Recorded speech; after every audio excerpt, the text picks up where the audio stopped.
Okay guys, आज का topic जो है हमारा सीएसएस का है। CSS basically stand for cascading styling sheet. किस लिए यूज होता है? स्टाइल देने के लिए। किसको? एचटीएमएल की फाइल को। जिस तरह हमने सीवी बनाई थी, बेसिक सा स्ट्रक्चर था एचटीएमएल का। अब वो इतना पुराना लग रहा था कि जब से वेबसाइट जब चलनी शुरू हुई थी वेब 1.0, तब ये स्ट्रक्चर यूज होते थे। कोई स्टाइल नहीं, बस लिख दिया एचटीएमएल का कोड तो वही हमारी वेबसाइट हो जाती थी। लेकिन अब जब चल रहे हैं जो मॉडर्न कह लें कि ट्रेंडिंग में जो है, उनको स्टाइल देना पड़ता है, प्यारा दिखना चाहिए, क्लाइंट खुश होना चाहिए। ये सारी चीजें जो हैं वो हम स्टाइलिंग शीट से करते हैं। अब बेसिकली इसको कह लें कि ये एक तरह का हमारा मेकअप होता है जो हमने वेबसाइट को करना होता है, सीएसएस। ठीक है। अब ये इनलाइन भी कर सकते हैं, इन फाइल भी कर सकते हैं, एक्सटर्नल फाइल भी यूज करके हम इसको यूज कर सकते हैं। वो अब आगे चल के देखते हैं।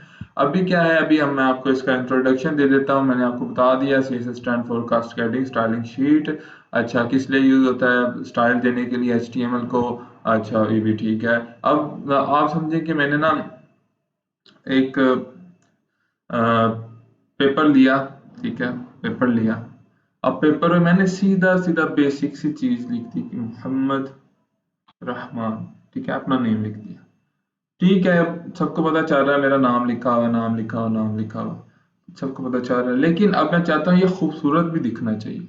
मैं क्या करता हूँ, मैं मार्कर पकड़ता हूँ, मुख्तलिफ कलर्स के, डिफरेंट कलर्स के। मैं कैरी ऑन पकड़ता हूँ। अच्छा, ये इस तरह चीजें पकड़ के मैं जरा करता हूँ कि यार इसको मैं इस तरह प्यारा सा करके लिखता हूँ। चलें जी, ये मार्कर के ऊपर दूसरा मार्कर, तीसरा मार्कर, ये मोहम्मद रहमान साहब, ये देखें कितना प्यारा लग रहा है। ऐसे मैं करता हूँ ना, तो वो हम किस तरह की, वो हमने उसको स्टाइल दिया। एचटीएमएल बना हुआ था सिंपल सा। अब उसको हमने स्टाइल देना है। वो किस तरह देंगे? स्टाइलिंग शीट से। अब स्टाइलिंग शीट क्या होती है हमारे पास? वो किस तरह लिखी जाती है? सीएसएस के थ्रू। ठीक है, सीएसएस कैस्केडिंग स्टाइलिंग शीट वो हम यूज करेंगे।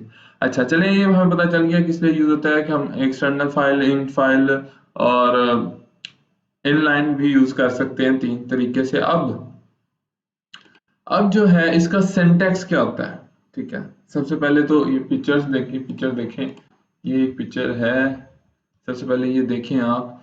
इस पिक्चर में देखें, आपको सबसे पहले जो आता है वो है सिलेक्टर।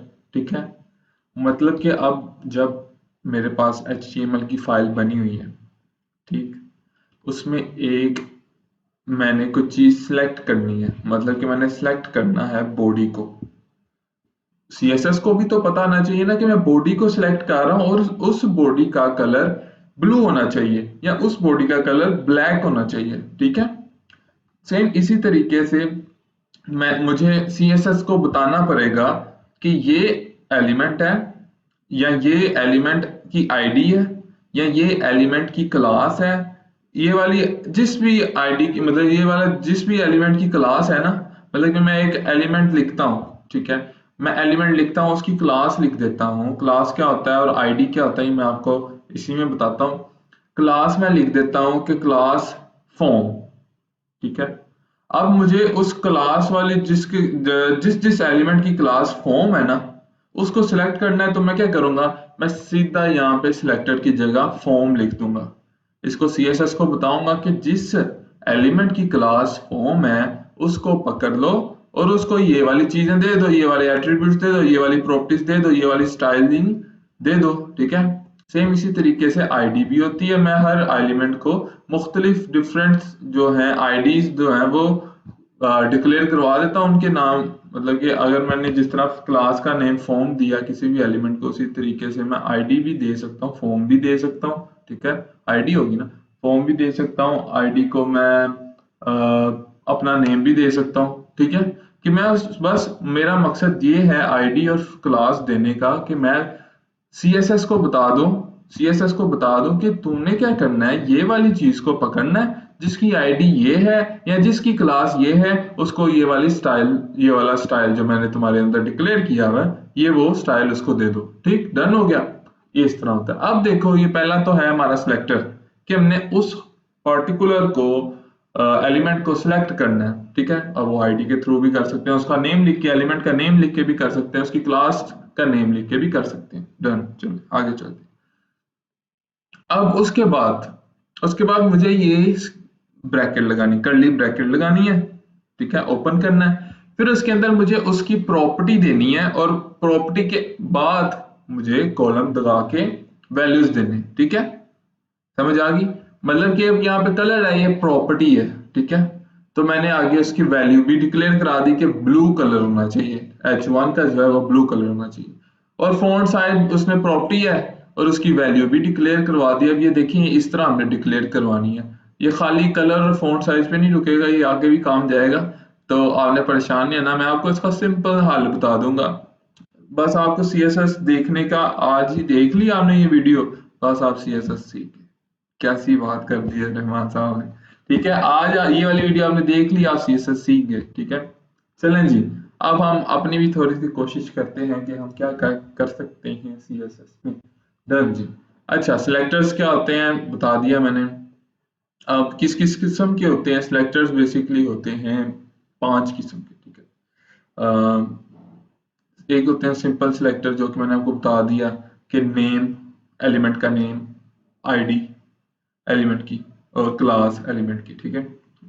ये एक सिंपल जो होते हैं। एक होते हैं कॉम्बिनेटर सेलेक्टर, ठीक है। कंबाइन, मतलब कंबाइन होते हैं, वो सिलेक्टर्स होते हैं। वो क्या करते हैं, वो नजर कैसे आते हैं, वो होता कैसे है, वो क्या करते हैं, एलिमेंट सिलेक्ट करते हैं on a based of specific relationship, ठीक है। उन अब एक एलिमेंट है, ठीक है।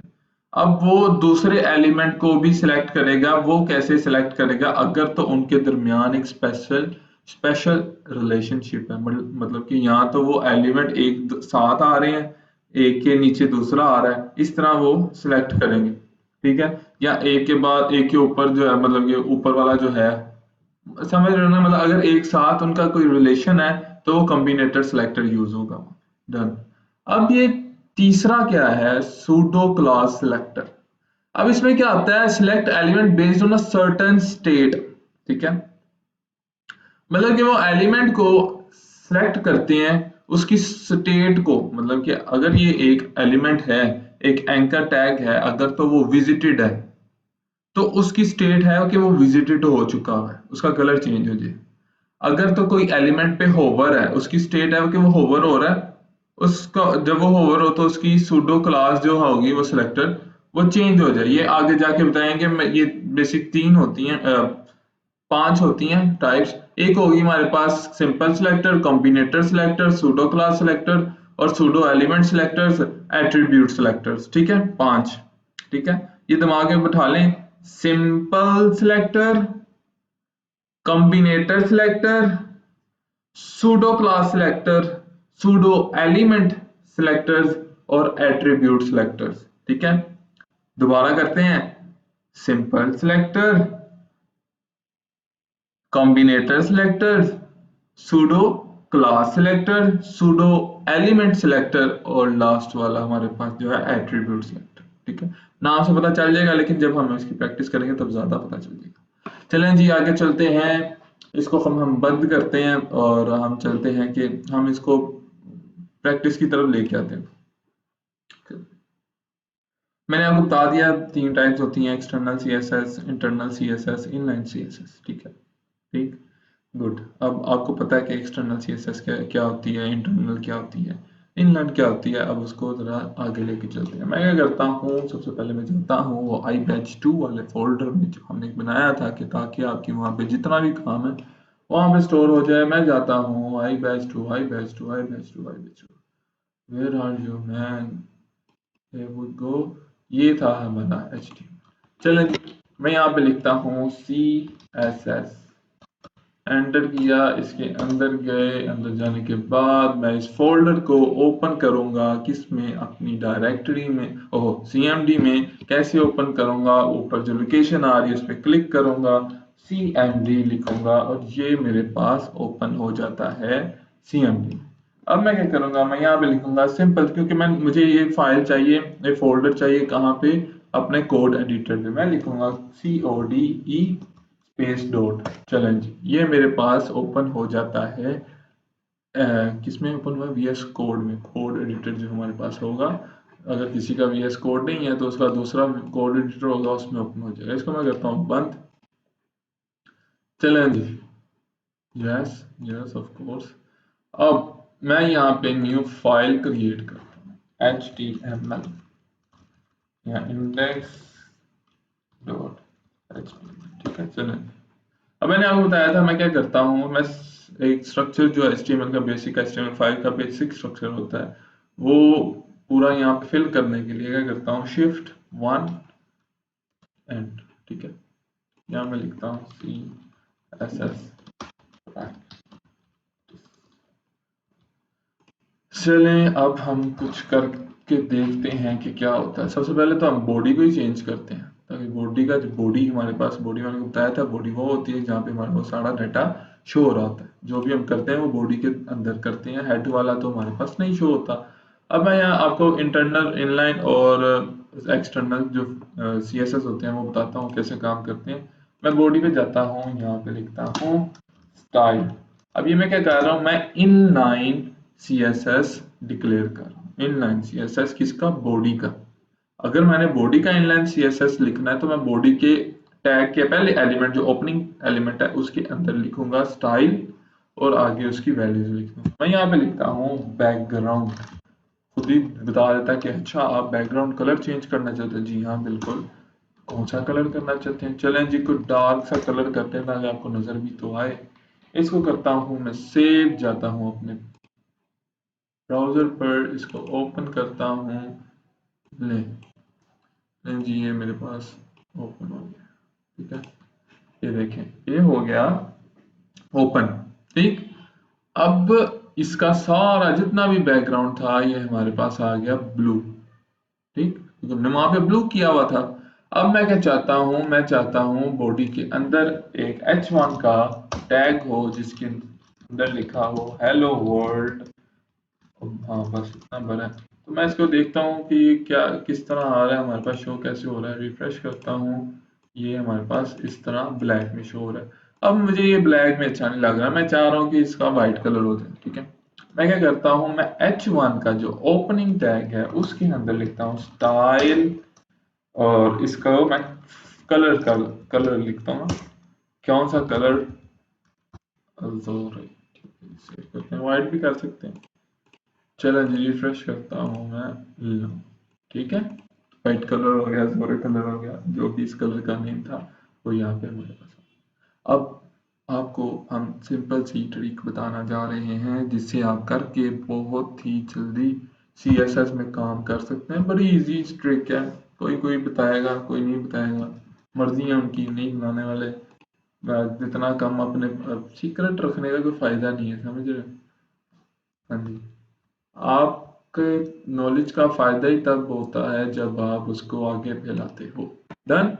अब ये देखें, ये मेरे पास मैंने क्या किया था, मैंने ये पेज ओपन किया जिसमें सिंपल सा मैंने बैकग्राउंड ब्लू किया बॉडी का, और हेलो वर्ल्ड का जो कलर है वो मैंने व्हाइट या अज़ोरे जो भी कलर का नेम था वो मैंने किया। अब मैं क्या करता हूँ, यहाँ पे राइट क्लिक करता हूँ और फिर इंस्पेक्ट ओपन करता हूँ, ठीक है। मैं राइट क्लिक किए बगैर F12 भी प्रेस करूंगा तो वो इंस्पेक्ट खुल जाएगा। डन। अब जब इंस्पेक्ट एलिमेंट्स खुल गए हमारे पास, ये मेरे पास उसने सारा बता दिया कि आपका ये इस तरह चीजें लिखी हुई हैं HTML। मैं कहता हूँ बिल्कुल ऐसे ही लिखी हुई हैं। अब हम क्या करेंगे, हमें इन चीजों को छेड़ने की जरूरत नहीं। मैं क्या करता हूँ, मैं इसको जरा ऊपर लेके आता हूँ और आप देखें जरा कि आपको ये नहीं लग रहा कि ये हमारे बॉडी का जो है वो है CSS, ऐसे ही है। चलें जी, इस पे मैं क्लिक करता हूँ, ये एरो वाला साइन जो है इस पे मैं क्लिक करता हूँ, जब अपने हेलो वर्ल्ड पे क्लिक करता हूँ, ये देखना जरा, आपने इस पे फोकस करना है, ये वाले पे किया ये चेंज होगा। चलें जी, मैं इस पे क्लिक करता हूँ, हेलो वर्ल्ड पे क्लिक करता हूँ जी। अब इसने मुझे CSS दे दिया किसका, मेरे इस हेलो वर्ल्ड का, ठीक है। मतलब कि मैं यहाँ से चेंजिंग कर सकता हूँ, ऐसे ही है। चलें जी, अब मैं चाहता हूँ कि जो हेलो वर्ल्ड है ना इसका कलर चेंज हो। हाँ यार बड़ा तंग किया उसने। अब मैं इसको थोड़ा सा लेके आता हूँ, चलें जी, ये ठीक, वो देखो खुद ही चेंज हो रहा। अरे वाह यार, ये तो बड़ा इजी काम है, CSS करना इतना आसान है। अच्छा, चलें जी, इसको वाइट ही रखते हैं, देखें, ठीक है। अब मैं क्या करता हूँ, मैं चाहता हूँ, यार मुझे क्यों ऐसा लग रहा है मेरे पीछे कोई खड़ा है। अब मैं जाता हूँ, अब मैं अपना बॉडी ओपन करता हूँ। ये देखिए बॉडी बॉडी बॉडी, यहाँ पे भी मैं अगर मैं मेरी ये बॉडी सेलेक्ट नहीं हो रही ना, जिस तरह ये देखिए बॉडी सेलेक्ट नहीं हो रही, मैं ऐसे भी सिलेक्ट कर सकता हूँ कि मैं उसका ऊपर जो है हमारे पास एलिमेंट उसको सिलेक्ट कर दूंगा, तो ये हमारे पास उसका CSS आ जाएगा। चलें, अब ये ब्लू कलर मुझे ज़्यादा ही कुछ बुरा लग रहा है, मैं इसका कलर चेंज करता हूँ। हाँ ये ठीक है, डन करें। ठीक है, अब अब ये सारा सेट हो गया है, लेकिन पेज को रिफ्रेश नहीं कर देना। ऐसा करने से आपका डाटा दोबारा वही हो जाएगा। आपने क्या करना है, सिंपल यहाँ से अपना जो है CSS कॉपी करना है और आपने जाना है यहाँ पे और उसकी CSS की जगह पर उसको पेस्ट कर देना है। अब जैसे कि अभी हेलो वर्ल्ड वाला रह गया, इस पे भी मेरा ये था CSS, मैं जाता हूँ इसको कॉपी करता हूँ और चलें जी, इस पे मैं दोनों काम हमारा इतना था। अब मैं उसको रिफ्रेश कर सकता हूँ, अब हमारा डाटा वही रहेगा। ठीक है, समझ आ गई। अब आपको मैं एक चीज बताने जा रहा हूँ। ठीक है, अब आपने क्या करना है, ये हमारा हो गया इनलाइन। इनलाइन, अब हमने इंटरनल करना है। ठीक है, अब इनलाइन अगर हम ज्यादा करना शुरू कर देंगे तो हम पागल हो जाएंगे, हमें चीजों को मिलना ढूंढना बहुत मुश्किल हो जाएगा और हमें हर बार हर हर दफा एक ही कोड को भी दोबारा दोबारा लिखना पड़ेगा। अगर मैं चाहूँ कि यार नहीं यार इसको कम करो, काम बहुत ज्यादा हो जाएगा, इस तरह हर पेज हर एलिमेंट के आगे उसका मैं इनलाइन स्टाइल डालना शुरू कर दूं, CSS डालना शुरू कर दूं, वो ठीक काम नहीं है। तो मैं क्या करूंगा, मैं जाता हूँ, इस तरह ज्यादा गंद भी लगता है, अच्छा नहीं लगता, फाइल अच्छी नहीं लगती। मैं क्या करता हूँ, मैं style in in in inline use कर दी। अब इंटरनल CSS यूज करूंगा। मैं चाहूँ मैं हेड के अंदर कर लूं, ठीक है, मैं चाहूँ हेड के बाहर कर दूं, ठीक है, मैं चाहूँ बॉडी के अंदर कर दूं, मैं चाहूँ जहां मर्जी कर दूं, ठीक है, लेकिन HTML के टैग के अंदर कहीं पे भी मैं कर सकता हूँ। ठीक है, style use in internal style use कर सकता हूँ, इंटरनल CSS। चलो जी, गुड हो गया, पता चल गया आपको। मैं यूज करता हूँ हेड में। अब ये हेड का एक और बड़ी एक चीज होती है कि जब भी हमारी वेबसाइट लोड होती है, वेबसाइट का पेज लोड होता है, सबसे पहले उसका हेड जो होता है ना, हेड हेड में जो कुछ लिखा होता है वो लोड होता है सबसे पहले। ठीक है, इसलिए मैंने हेड में लिख दिया स्टाइल के सबसे पहले तो स्टाइल हमारा लोड हो, फिर हमारी ये बॉडी लोड हो। नहीं तो अगर कभी कभी ऐसा, वैसे एक छोटा सा कोड लिखेंगे, जब हमारा कोड काफी ज्यादा बड़ा हो जाता है ना, तो क्या होता है फिर वो हमारा CSS पहले बेसिक सा नजर आता है। आपने अक्सर वेबसाइट पे देखा होगा कि वो पहले इंटरनेट स्लो होने की वजह से जो होता है ना, बॉडी लोड हो जाती है, लेकिन CSS बाद में आता है, वो बाद में हमें अलाइन मिलता है। नहीं तो पहले वो एक ही लाइन में सारी नैव बार अगर वो इस तरह थी, जो ऊपर हमारे पास नैव बार होती है बिल्कुल सीधी थी CSS के साथ, अगर वो CSS बड़ी लेट लोड होता है तो वो उतनी देर तक वो हमारे पास नैव बार नीचे की तरफ आ जाती है। इस तरह बड़े जो हैं उनके एरर आ जाते हैं। खैर, अभी हम इंटरनल CSS यूज करते हैं। अब मैं क्या करूंगा, मैं इसको तो जो है इसको खत्म करो, पहले ये कलर तो कॉपी कर ले। गुड, अब ये वाला इनलाइन वाला जो है ना, इसको खत्म करते हैं।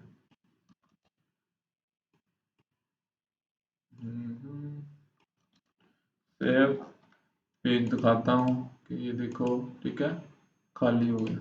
अब मैं क्या करता हूँ, इनलाइन CSS में मैं सबसे पहले लिखता हूँ बॉडी।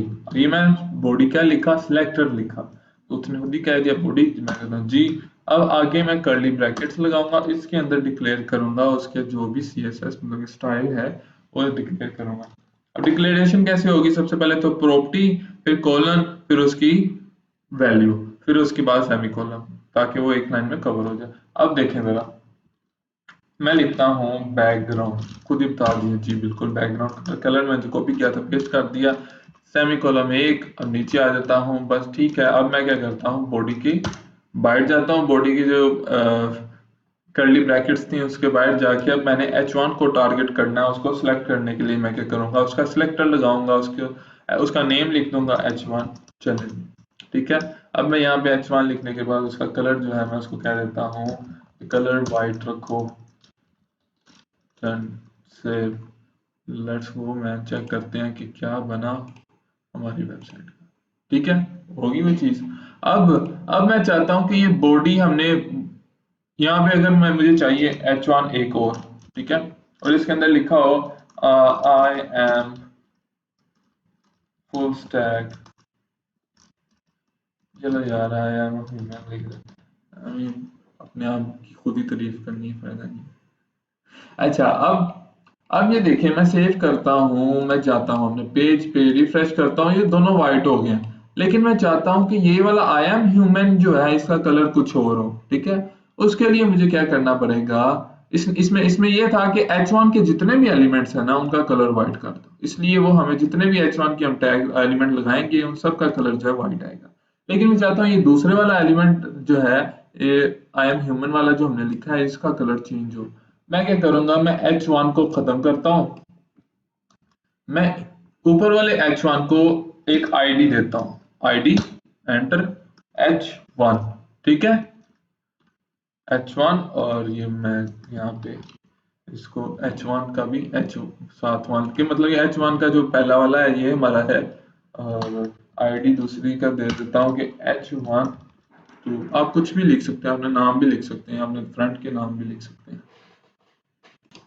चलो जी, अब ये देखेंगे H1 मैंने पहले वाले को दे दी, ये वाली आईडी दे दी, दूसरे वाले को ये वाली आईडी दे दी। अब मैं क्या करूंगा, यहाँ पे आईडी को मैंने जब उसका एट्रीब्यूट्स देने हैं, मतलब कि उसका स्टाइल जब डिक्लेयर करना है, मैं पहले वाले का जब डिक्लेयर करूंगा ना, मतलब कि जिसकी आईडी ये है H1_H1, अब मैं क्या करता हूँ, उसको जब टारगेट करने के लिए उसको कि ये वाली आपने सेलेक्ट करनी है, ये वाली आईडी का जो है वो कलर वाइट होना चाहिए, मैं क्या करूंगा, मैं लिख दूंगा शार्प या हैशटैग जो भी आप कह लें इसको, फिर इसके बाद मैं लिखूंगा आईडी, कौन सी आईडी है, मेरे पास ये वाली आईडी है, इसको मैं करता हूँ सेव। अब मैं दूसरे वाले का कलर चेंज करना चाहता हूँ, उसका मैं कलर करता हूँ रेड।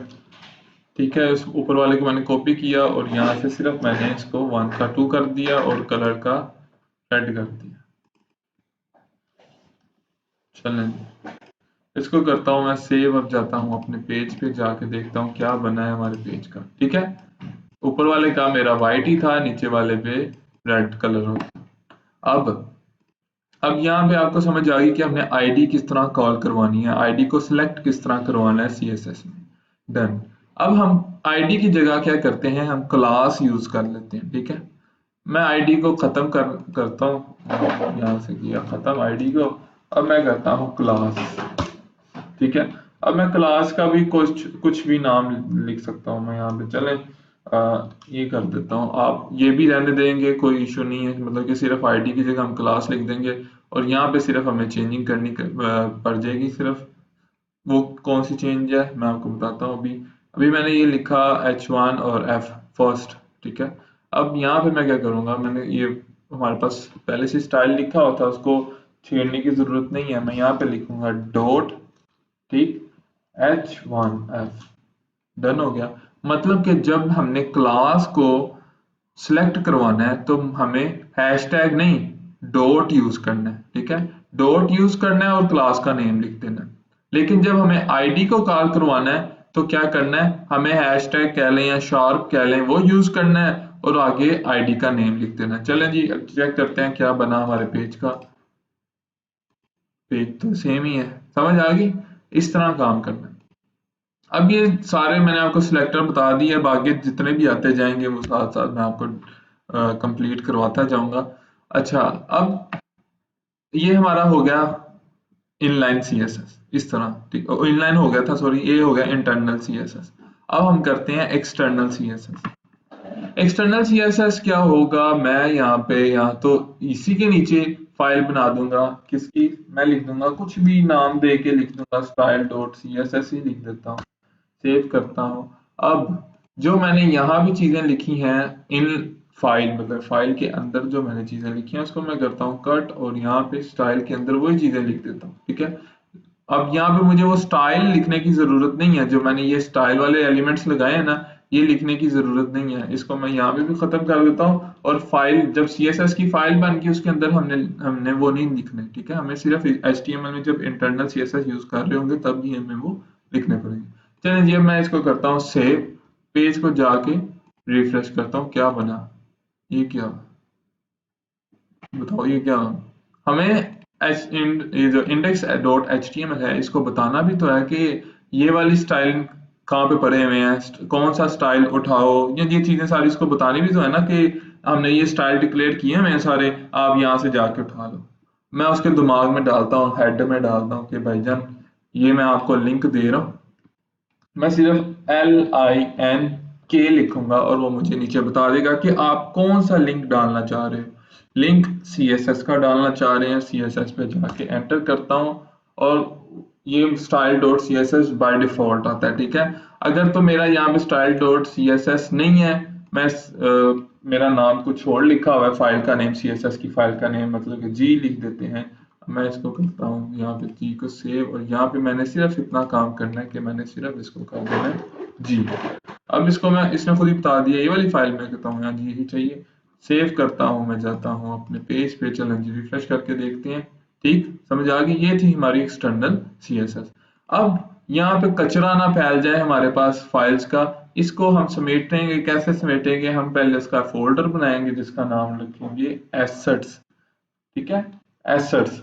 इसको या फिर कोई रख ले, रिसोर्सेज रख ले या सोर्सेज रख ले, मैं एसेट्स रखता हूँ ज्यादातर, मैं यहाँ पे करता हूँ इसको सेव। अब मैं ये जो CSS की फाइल है इसको करता हूँ यहाँ से कट, और इस एसेट में एक और फोल्डर बनाता हूँ जिसका नाम रखता हूँ स्टाइल, ठीक है, या CSS कुछ भी रख लो, फोल्डर का नाम रखा। अब इस स्टाइल के अंदर जो है मैं उस CSS की जो ये बाइट वाली फाइल थी इसको उसके अंदर पेस्ट कर देता हूँ। ठीक, मतलब कि ये देखें, ये मेरे एसेट्स के अंदर स्टाइल के अंदर एक g.css की फाइल पड़ी है। अब मैं पेज पे जाता हूँ, इसको करता हूँ रिफ्रेश, क्या बना, क्योंकि उसे तो पता ही नहीं है कि वो style.css की g.css की फाइल कहाँ पड़ी है। अब उसको मैंने बताना है index.html के दिमाग में डालना है, कैसे डालूंगा, मैं क्या करता हूँ, मैं ये जो href होता है हमारे पास, इसके अंदर, ये आपने पहले एंकर टैग में भी यूज किया होगा लिंक लगाने के लिए, ठीक है। यहाँ पे मैं लिंक क्या दूंगा, मैं उसको कहता हूँ एसेट का फोल्डर है, लिखता हूँ एसेट, ओ उसने खुद ही बता दिया, इस पे एंटर करता हूँ, उसने आगे आगे बता दिया क्या आप स्टाइल के फाइल में फोल्डर में जाना चाहते हैं, मैं कहता हूँ जी, क्या आप ये वाली फाइल सेलेक्ट करना चाहते हैं, क्योंकि एक ही पड़ी या एक ही फोल्डर था स्टाइल के अंदर, मतलब एसेट के अंदर भी एक ही फोल्डर था, उसने स्टाइल बता दिया, अगर मल्टीपल फोल्डर्स होंगे तो वो सारे मल्टीपल फोल्डर्स दिखाएगा।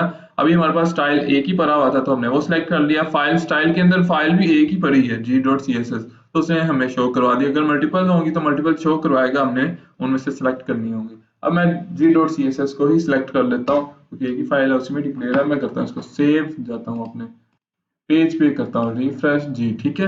ये था हमारा एक्सटर्नल CSS, इंटरनल CSS भी बता दिया, इनलाइन CSS भी बता दिया, उसका बता भी दिया कि डिक्लेरेशन कैसे होती है, उसको उसकी प्रॉपर्टी किस तरह हमने प्रॉपर्टीज की वैल्यूज कैसे देनी होती हैं, और यहाँ से भी हम चीज़ों को किस तरह चेंज करके बाद में इसको कॉपी करके अपनी फाइल में जाके लिख सकते हैं, और ये बेस बड़ी इजी हो जाती है। अब मैं क्या करता हूँ, एक छोटा सा आपको बता देता हूँ, फिर हमारा जो टाइम भी है वो लेक्चर का कंप्लीट होने वाला है। मैं यहाँ से क्या करता हूँ, ये मेरे पास H1F जो है वो क्लास सेलेक्ट हुई है, डॉट से पता चल रहा है क्लास सेलेक्ट हुई है, तो क्लास हमारी किसकी थी, ये पहले वाले की, ठीक है, क्योंकि H1 फर्स्ट, F जो था वो फर्स्ट को शो करवा रहा था, दूसरे वाले की हमारे पास ये ID से सिलेक्ट हुई है, ये शार्प उसने बता दिया। अब मैं क्या करता हूँ, दूसरे वाले का जो है वो कलर चेंज करता हूँ, इसका कलर जो है यार, इसको जो ब्लैक रहने देते हैं, ठीक है। अब मैं इसमें एक और चीज करता हूँ कि मैं चाहता हूँ कि ये आई एम ह्यूमन जो है ये थोड़ा और इसका टेक्स्ट चेंज हो जाए, या इसकी फॉन्ट फैमिली चेंज हो जाए। अब मैं क्या करता हूँ, मैं यहाँ पे लिखूंगा फॉन्ट, ठीक है, फैमिली, उसने खुद ही बता दिया, मैं यहाँ पे फॉन्ट फैमिली, अब उसने मुझे नीचे ऑप्शन दे दी कौन सी फॉन्ट फैमिली यूज करना चाहते हैं, ये देखें आपके सामने वो चेंज हो रहा है, ठीक है। इस तरह हमने यहाँ से उसकी फॉन्ट फैमिली भी जो हमारे पास पहले से ही ब्राउजर में सेव होती हैं वो हमने उनसे चूज कर दी, चलेंगे, ठीक है, मैंने कर दिया। अब इसी तरह यहाँ पे मेरे पास ये वाली फॉन्ट फैमिली का भी एक प्रॉपर्टी आ चुकी है। अब मैं चाहता हूँ कि मेरे पास जो ये वाली आईडी है H1_2, इसका फॉन्ट साइज भी इंक्रीज हो जाए, मैं लिखता हूँ फॉन्ट, उसने साइज खुद ही बता दिया जी, ठीक है, फॉन्ट साइज कौन सा करना चाहते हैं वो खुद ही बता देगा। अगर आप इनमें से कुछ नहीं पसंद आता तो आप क्या करें, खुद ही लिख लें, मैं लिखता हूँ 1200px, ये बहुत बड़ा था तो ये हमारा, इसलिए उसने यहाँ पे शो नहीं करा। या ही शो हो रहा है ना, आपको पता चल गया होगा कितना मैंने ज्यादा दे दिया। मैं इस पर रखता हूँ मिनिमम जो है 200 पर रखते हैं, ठीक है, समझ आ गई। इसको मैं करता हूँ सेव। लेकिन फिर वही बात कि आपने ये ध्यान रखना कि आपने इसी पेज को रिफ्रेश नहीं कर देना जब तक आप अपना ये सारा यहाँ से CSS कॉपी करके वहां नहीं लेके जाते जहाँ पे ये फाइल में डिक्लेयर हुआ। जैसे कि मेरे पास H1 में था, वो H2 में था, ये मैंने सारा यहाँ पे सेव कर दिया। अब मैं उसको रिफ्रेश कर सकता हूँ, ठीक है।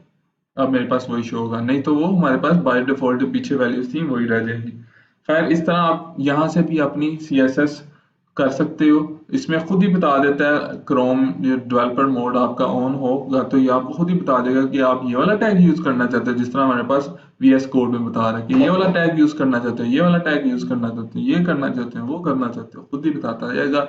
हमने जो भी करना होगा हमें पता चल जाएगा, हम टेस्ट करते जाएंगे कि अच्छा ये करने से क्या होगा, ये करने से क्या होगा। जब तक आप ये करोगे ना खुद से प्रैक्टिस, तब तक आप A1 जा रहे हो, ठीक है। नहीं तो अगर आपने प्रैक्टिस करना छोड़ दिया, आपको जरा भी कुछ समझ नहीं आएगा, क्योंकि मैं सिर्फ आपको रोड मैप दे रहा हूँ, ना कि आपका हाथ पकड़ के साथ लेके जा सकता हूँ जबरदस्ती। आपको सिर्फ मैं रास्ता दिखा सकता हूँ कि आपने इस तरह काम करना है जो कि आपके लिए इजी होगा और आप जल्दी सीख जाएंगे। बाकी आपकी अपनी है कि आपने किस तरह काम करना भी है कि नहीं। खैर, आज का जो वीडियो का था इतना ही रखते हैं। बाकी जो है आगे मैं और CSS को लेके चलता हूँ, एक और वीडियो उसके लिए बनाता हूँ। तो खैर, इंशाल्लाह नेक्स्ट वीडियो में मिलते हैं। अल्लाह हाफिज़।